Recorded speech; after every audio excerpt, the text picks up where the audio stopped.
Chapter 1. Viral Queen. Sarah adjusted the ring light for the third time, tilting her head to find her good side. Not that she had a bad one, at least that's what her 2.5 million followers kept telling her.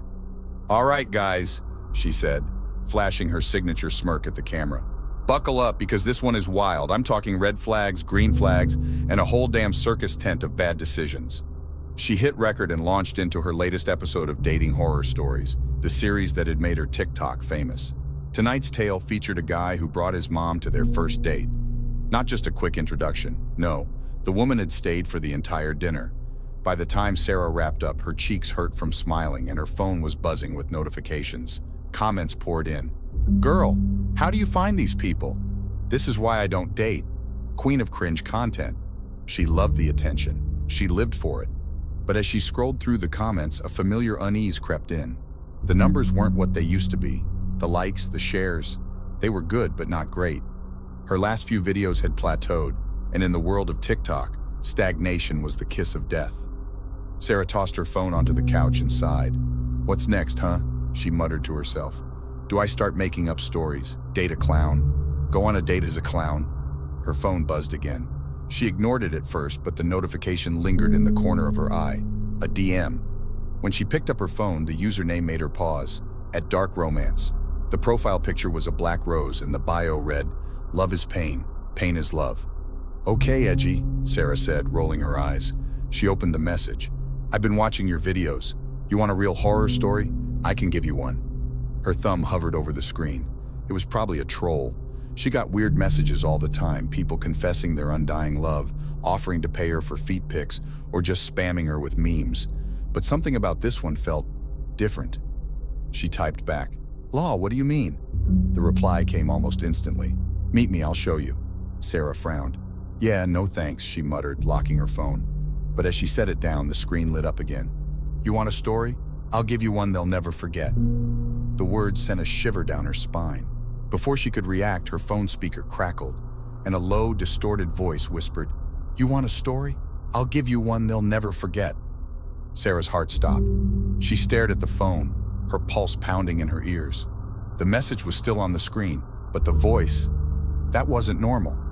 She glanced around her empty apartment, suddenly hyper-aware of every shadow, every creak of the floorboards. For the first time in her career, Sarah wasn't sure if she wanted to hit record. This opening sets the stage for Sarah's character and her world, while building suspense around the mysterious DM. It also leaves readers eager to find out what happens next. Let me know if you'd like to tweak anything, or explore a different tone. Chapter 2. The First Date. The Blackwood Hotel bar was the kind of place that tried too hard to be mysterious. Dim lighting, velvet booths, and a bartender who looked like he moonlighted as a magician. Sarah sat at the bar, her fingers drumming against her glass of wine. She wasn't sure what she was expecting, but Marcus wasn't it. He arrived exactly on time, stepping out of the shadows like he'd been waiting there all along. Tall, sharp features and dressed in all black, he looked like he belonged in a noir film. His smile was polite, but his eyes were something else. "Sarah," he said, his voice smooth but carrying an edge that made her stomach tighten. "Thanks for meeting me." She forced a smile. "Well, you promised me a story, and I'm always looking for new material." Marcus chuckled, sliding onto the stool beside her. "Oh, I think you'll find this one unforgettable." For the first few minutes, the conversation was normal enough. He asked about her TikTok, her rise to fame, her favorite videos. But then, the tone shifted. "You think you're in control," Marcus said, swirling the amber liquid in his glass. His voice dropped, low and deliberate. "But every post, every laugh, every like, it's feeding something hungry." Sarah blinked, caught off guard. "What's that supposed to mean?" Marcus leaned back, studying her like she was a puzzle he was piecing together. "You've built your fame on their pain, their embarrassment, their humiliation, and they love you for it. But have you ever wondered why?" She laughed nervously. "Because it's funny? People like to laugh at awkward stuff, it's not that deep." "Oh, but it is," Marcus said, his smile fading. "You've been feeding it for years, and now it's full enough to notice you." Sarah's grip tightened on her glass. "Okay, this is getting weird. What are you even talking about?" Marcus didn't answer right away. Instead, he leaned closer, his voice dropping to a whisper. "You live alone. Top floor of the building on 8th Street. You leave your window open at night because you like the sound of the city. You order Thai food every Thursday and you always throw out the leftovers because you hate reheating it. Her blood ran cold. How do you know that? He smiled, but it didn't reach his eyes. I know a lot about you, Sarah. More than your followers ever will. She pushed back her stool, her heart pounding. This isn't funny. If this is some kind of stalker thing. Stalker? Marcus interrupted, his tone almost amused. No, Sarah. I'm not stalking you. I'm warning you. Warning me about what? He leaned in so close she could feel his breath. You've built your fame on their pain, but now it's your turn to feel it. The words hit her like a slap. She stood, grabbing her bag. You're insane, I'm leaving. Marcus didn't stop her, he just watched, his expression unreadable. But as she turned to go, he spoke again, his voice calm and steady. You can run all you want, Sarah, but you can't escape it. You've already let it in. She didn't look back. She couldn't. Her heels clicked against the marble floor as she hurried out of the bar, her breath coming in short, panicked gasps. But as she pushed through the heavy doors and stepped into the cool night air, she heard it. Laughter. Marcus's laughter echoing behind her. But it wasn't just his. It was layered, distorted, like a dozen voices speaking at once. And then from her bag, her phone buzzed. The screen lit up and the voice came again, deep and warped, vibrating through her bones. Run all you want, Sarah. I'm already with you. Her phone slipped from her hand, clattering to the pavement. She didn't stop to pick it up. She just ran. This chapter builds on the tension and mystery, introducing Marcus as a chilling, enigmatic figure, while hinting at the supernatural forces at play. Let me know if you'd like to adjust the pacing or add more detail. Add one, at least that. Chapter 3, The Glitch. Sarah slammed the door to her apartment, locking it behind her with trembling hands. Her heart was still racing from the encounter with Marcus, his cryptic words echoing in her mind. You've already let it in. She shook her head, trying to push the memory away. He's just some psycho, she muttered, tossing her bag onto the couch. That's all. Just a psycho trying to scare me. But as she reached for her phone, a chill ran down her spine. The screen was already on, though she didn't remember unlocking it. Her TikTok app was open, but something was wrong. Her most recent video, the one she'd posted earlier that day, was gone. In its place was a new upload. The thumbnail was a distorted image of her face, stretched and warped like a funhouse mirror. Her heart sank as she tapped on it. The video played in jerky, glitching frames. It was one of her old dating horror stories, but something was off. The audio was warped, her voice slowed to a deep, unnatural pitch, and in the background behind her, a shadowy figure flickered in and out of view. What the hell? She whispered, her fingers trembling as she tried to delete the video. But the app froze, the screen flickering with static before the video started playing again on its own. Her phone buzzed in her hand, nearly making her drop it. A flood of notifications poured in, comments, likes, shares. Her follower count was skyrocketing, climbing by the thousands every second. She stared in disbelief. This can't be real. But it was. Her phone buzzed again, this time with messages. Hundreds of them, all from unknown numbers. She opened one, then another, and another. Every message said the same thing.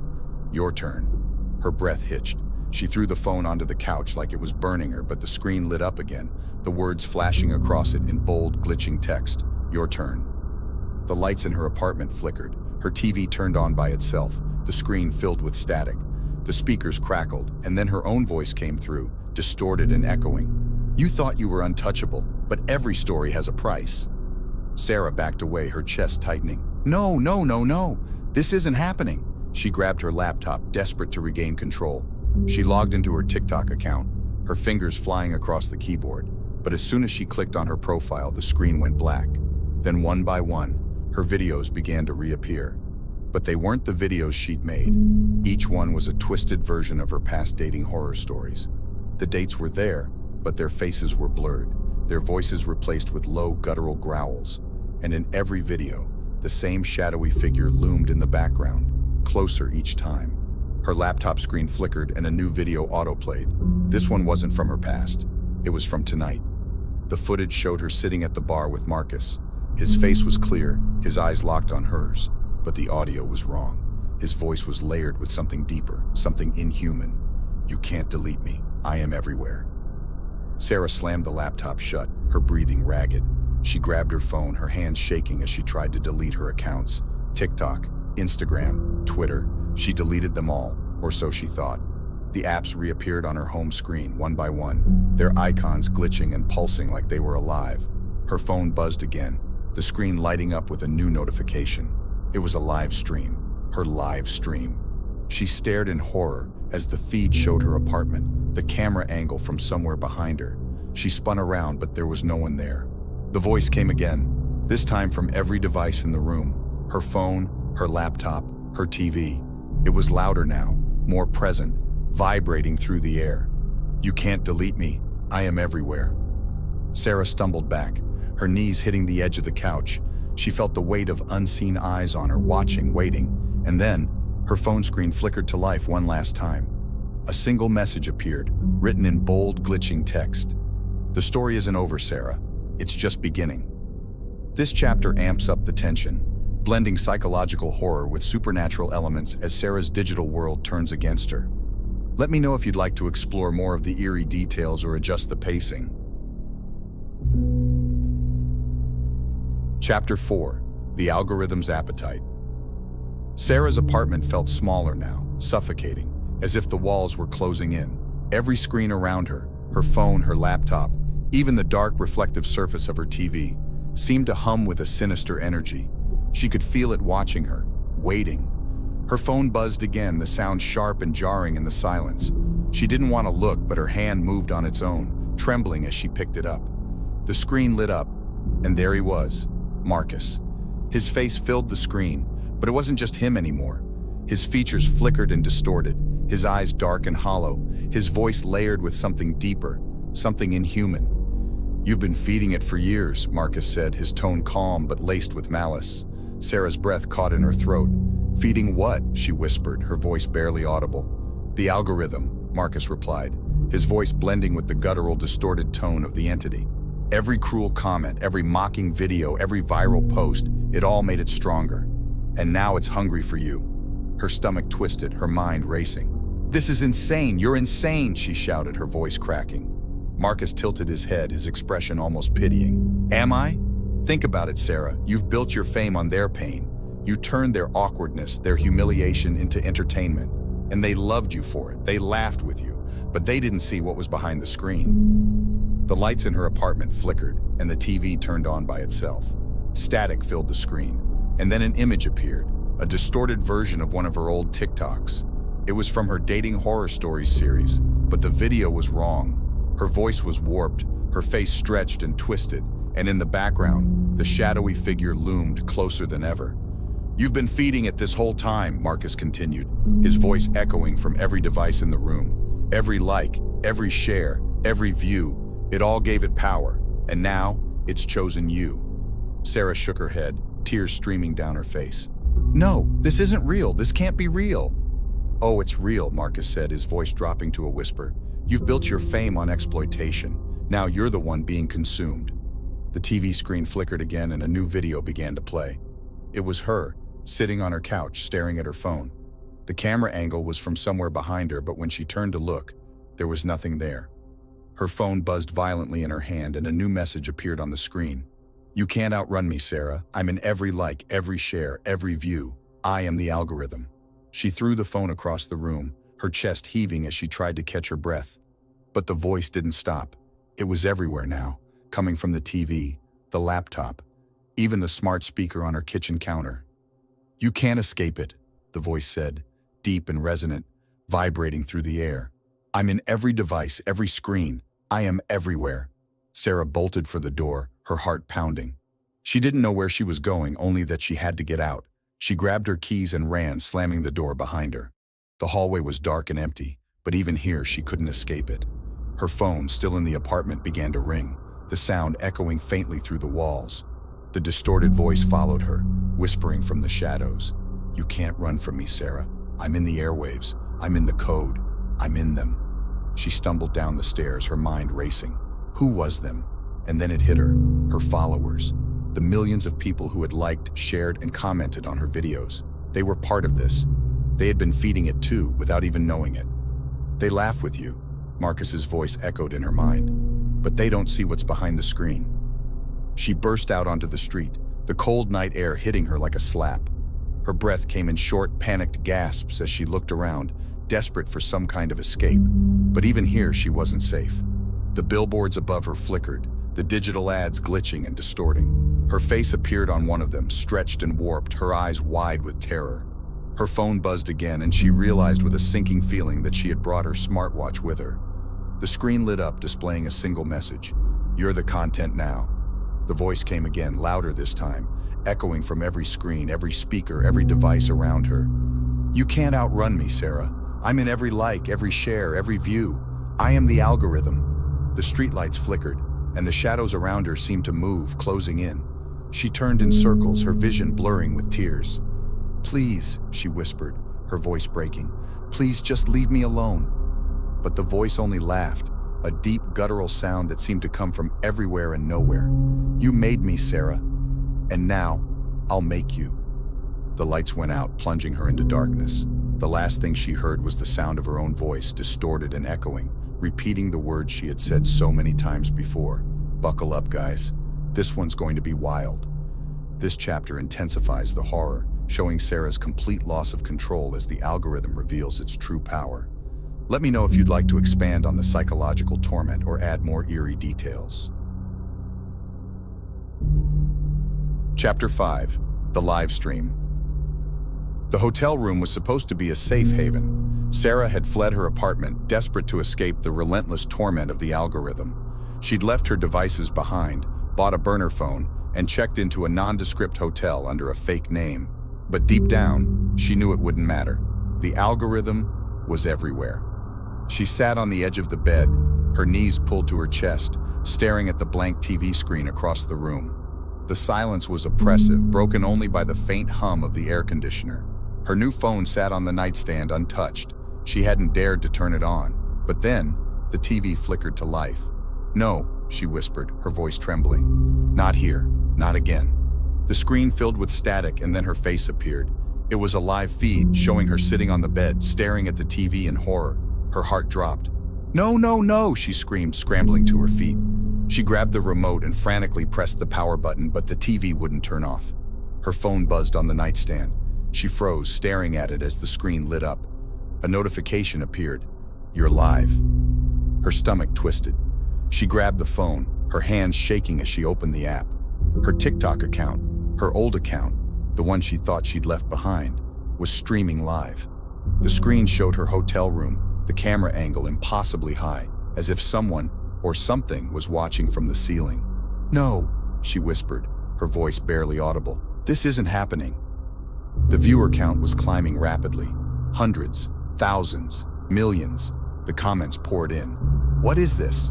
Is this a prank? OMG, this is so creepy, but I can't stop watching. Sarah, are you okay?" She tried to end the stream, but the app wouldn't respond. Her fingers swiped frantically at the screen, but it was useless. And then the voice came, deep, distorted, and resonating through the room. It spoke not to her, but to the audience. "You've watched her mock them," it said, the words vibrating through the air. "You've laughed at their pain. Now watch her pay the price." Sarah's blood ran cold. "No, stop it," she screamed, her voice cracking. The comments exploded. "What the hell is going on? This is insane. Is this real?" She backed away from the phone, her eyes darting around the room. The air felt heavy, charged with an unnatural energy. And then she saw it, the shadow. It started as a flicker on the phone screen, a dark shape moving in the background of the live feed. But as she watched, it began to take form, crawling out of the phone like a living thing. Its limbs were long and spindly, its movements jerky and unnatural. Its face, or what should have been a face, was a void, a swirling mass of static and darkness. Sarah screamed, stumbling backward and tripping over the edge of the bed. The shadowy figure loomed over her, its presence suffocating. The voice spoke again, louder this time, addressing both her and the millions of viewers watching in fascination. "You've built this," it said. "You've fed me with every like, every share, every view, and now I am unstoppable." The figure reached for her, its shadowy hand stretching impossibly long. Sarah scrambled backward, her screams echoing through the room. "Help me!" she cried, her voice breaking. "Someone please help me!" But there was no one to help. The comments kept flooding in. "This has to be fake, right? Holy crap, this is terrifying. I can't stop watching. The figure grabbed her ankle, its touch cold and electric, like static crawling across her skin. She kicked and thrashed, but it was no use. The entity was pulling her toward the phone, toward the screen. "No, please!" she screamed, clawing at the carpet. The viewers watched in stunned silence as the shadowy figure dragged her closer to the phone. Her body began to glitch, her form flickering like a corrupted video file. And then, with one final blood-curdling scream, Sarah was pulled into the screen. The live stream went black. For a moment, there was silence. The comments slowed, confusion and horror rippling through the audience. What just happened? Was that real? Sarah? And then the voice returned, deep and resonant, speaking directly to the millions of viewers still watching. "Keep watching," it said, its tone dripping with malice. "Keep feeding me." The live stream ended abruptly, leaving nothing but a blank screen. The next day, Sarah's account was gone. Her videos, her followers, everything erased, as if she had never existed. But the viewers who had watched the live stream couldn't forget, and neither could the algorithm.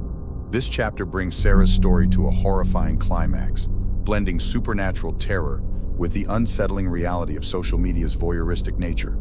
Let me know if you'd like to expand on the audience's reactions or add more eerie details. Chapter 6. Viral Infamy. Sarah was gone. Her apartment was empty, her phone disconnected, her name whispered in hushed tones across the internet. But her TikTok account? It was more active than ever. Every day, new videos appeared on her profile. No one knew who or what was posting them. The clips were short, chaotic, and deeply unsettling. Distorted fragments of Sarah's life flickered across the screen. Her laughing with friends, sitting in her apartment, recounting her dating horror stories. But the videos were wrong. Her face was pixelated, her features warped like a corrupted file. Her voice was silent, replaced by the faint hum of static. And in every video, the shadowy figure loomed in the background, its presence growing more defined with each post. The comment section exploded with speculation. Is this some kind of ARG? Where is Sarah? This is so creepy, but I can't stop watching. What if she's trapped in the algorithm? Her follower count skyrocketed. Millions turned into tens of millions, the mystery of her disappearance fueling an obsession. People dissected every frame of her videos, searching for clues.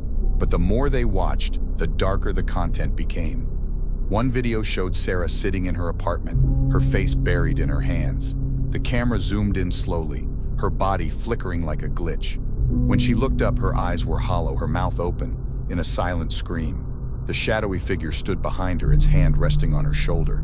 Another video showed her walking down a dark hallway, her movements jerky and unnatural. The walls around her were made of screens, each one playing a distorted version of her old TikToks. Her reflection in the screens was wrong, her face stretched and twisted, her eyes wide with terror. The comments poured in. This is like a horror movie. Is she alive?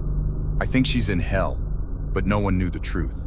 The algorithm wasn't satisfied with just Sarah. It began to spread. Other TikTok creators, those who had built their fame on mocking others, exploiting pain, and chasing viral humiliation, started to notice strange things happening. It began subtly at first. A glitch in their videos, a shadow flickering in the background, a faint, distorted whisper in the audio. But then, the voice came. "You're next." The warnings appeared in their comment sections, whispered in their DMs, and even spoken aloud in their videos. At first, they thought it was a prank, a viral trend.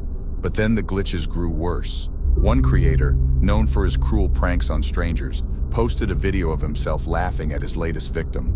But when the video went live, his laughter was replaced by the deep, guttural voice of the algorithm. "You fed me well, now it's your turn." The video was taken down within minutes, but it was too late. His followers had seen it. They shared it. They laughed. And the algorithm grew stronger. The phenomenon spread like wildfire. Creators who thrived on humiliation and pain began to disappear, their accounts taken over by the algorithm. New videos appeared on their profiles, showing distorted, nightmarish versions of their lives. One creator's account posted a video of her sitting in her bedroom staring blankly at the camera. Her face was pixelated, her body flickering like a glitch. The shadowy figure stood behind her, its hand resting on her shoulder. The comments section was filled with panic. "What's happening? This is just like Sarah. Is this real?" The deep voice began to appear in other creators' videos, whispering warnings to their audiences. "Keep watching. Keep feeding me." The internet was in chaos. Conspiracy theories ran rampant. Some believed it was an elaborate marketing stunt, a new kind of horror ARG. Others thought it was a curse, a punishment for those who exploited others for fame. But the truth was far worse. The algorithm was alive. It had been growing for years, feeding on the attention, the cruelty, the endless cycle of likes, shares, and comments. And now, it was unstoppable. Sarah's videos continued to appear, each one darker than the last. In one, she was trapped in a digital void, her body flickering and glitching as she screamed silently. The shadowy figure stood over her, its form now fully defined. It was no longer just a shadow. It was the algorithm itself, a monstrous, shifting mass of static and code, its eyes glowing with a cold, unfeeling light. The final frame of the video showed Sarah reaching out toward the camera, her hand pixelating as it dissolved into the void. The comments section was filled with pleas. "Sarah, if you can see this, we're sorry. Please, someone help her. What have we done?" But it was too late. The algorithm had already moved on to its next victim. And still, the viewers watched. They couldn't look away, even as the content grew darker, even as the warnings became more explicit. "Keep watching," the deep voice whispered, echoing through every screen. "Keep feeding me." And they did. This chapter expands the horror beyond Sarah, showing how the algorithm spreads and consumes others while implicating the audience in its growth. Let me know if you'd like to explore more of the societal impact or add additional victims. Chapter 7. The final post weeks had passed since Sarah's disappearance, but her name still dominated the internet. Theories, conspiracies, and debates raged on every platform.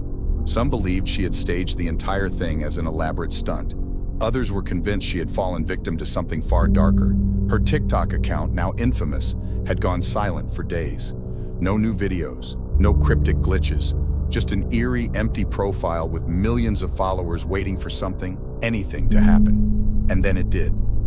Late one night, without warning, a new video appeared on Sarah's account. The thumbnail was simple. Sarah's face, pale and gaunt, her eyes wide with fear. The caption read, "The final post." Millions of people clicked on it within minutes.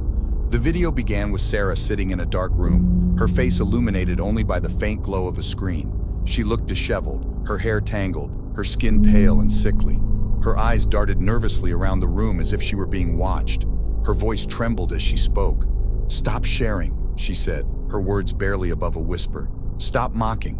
Stop feeding it." She leaned closer to the camera, her voice growing more desperate. The algorithm is always watching, it's always hungry, and no one is safe. The viewers were glued to their screens, the comments flooding in faster than anyone could read. "Sarah, where are you? Is this real? What's happening?" As Sarah continued to speak, the shadowy figure began to materialize behind her. It emerged slowly, its form flickering and shifting like static, its hollow eyes glowing faintly in the darkness. Sarah didn't seem to notice at first. "You have to stop," she pleaded, tears streaming down her face. "Every like, every share, every comment, it's feeding it. You're making it stronger." The shadow moved closer, its presence growing more defined. The viewers could see its long, spindly limbs, its shifting, amorphous body. And then the deep voice interrupted, cutting through Sarah's desperate pleas like a knife. "Too late, Sarah," it said, its tone cold and resonant. "They're already mine." Sarah froze, her eyes widening in terror. Slowly, she turned to look behind her. The shadowy figure loomed over her now, its hand reaching out. Sarah screamed, but the sound was cut off as the screen glitched violently, the image distorting into a chaotic mess of static and pixels. The video cut to black. For a moment, there was nothing, just silence. And then, the final frame appeared. White text on a black screen, written in bold, glitching letters. "Your turn." The video ended. The comments section exploded. "What does this mean? Is this a joke? I'm deleting my account, this is too much."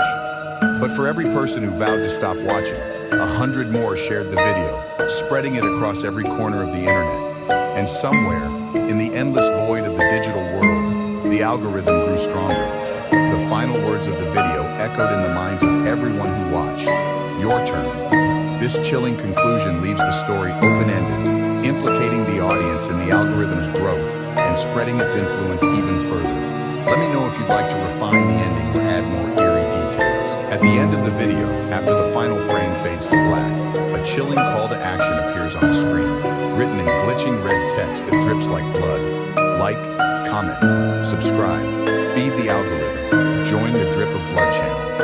The text pulses ominously, accompanied by the faint sound of static and distorted whispers. A final deep voice